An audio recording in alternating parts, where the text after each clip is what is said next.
Hello, this video has been produced to show an installation of the Magic heating box from a plumber's perspective. Our plumber Jim has over 25 years experience in the plumbing industry. He installs the Magic heating box for the installation company, and he was so impressed with the product that he bought a box and installed it in his own home. Jim has an unvented gas-fired central heating system with water cylinder, radiators and underfloor heating. He therefore has 3 zones. So let's start by asking Jim what impressed him so much about this product so that he actually installed it in his own home.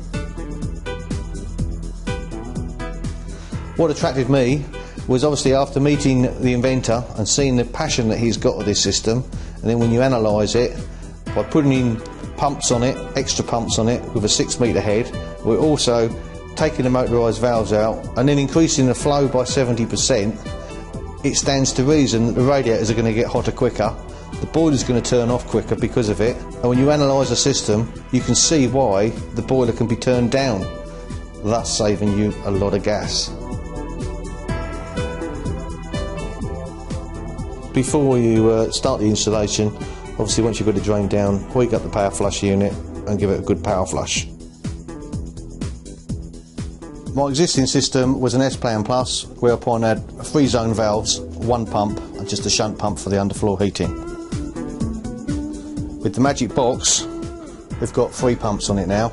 We've got 1 for the central heating, 1 for the underfloor heating, and then 1 on the primary return back to the boiler.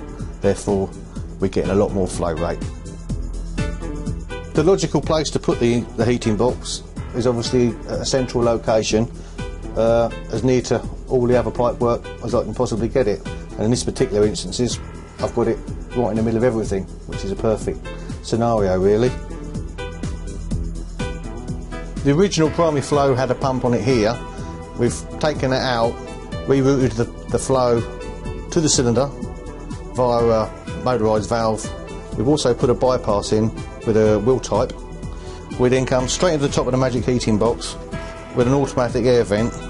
From there, first thing first, we put a return with a 6-metre head Band-Aid pump on it back to the boiler. We've then got 2 tappings for the central heating, a flow and a return with a pump on the flow or the return, it doesn't really make any difference. We then got another tapping, flow and a return for the underfloor heating, again with a pump on it.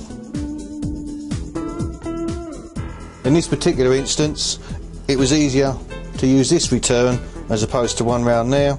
It really doesn't make any difference where the flow and returns come in. The most important thing is that the primary flow comes in at the top and the return for the boiler goes down from one of the lower tappings. Other than that, top one's a flow, bottom one's a return. This is the primary flow, straight into a motorised valve, which is operated via the cylinder stat. Half of it goes through the motorised valve, the other half goes straight through the gate valve, which in this particular instance we leave fully open, therefore getting maximum flow rate straight into the Magic heating box. The existing programmer was here, so with all the wiring there, it makes sense just to replace it like for like with all the wires there. On the back of the unit, we've then got our live neutral earthing, which is just our supply. With zone 1, we've got a live and a neutral. The live goes to the cylinder stat. When that makes a circuit, it then livens up the motorised valve, which then opens up. Zone 2, just send a live wire to the room stat.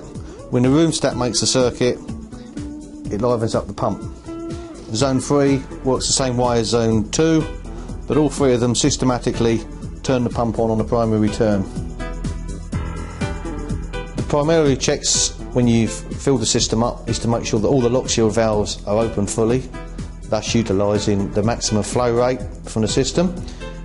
And then once we've got the system up and running, is to check that the primary flow is at 60 degrees.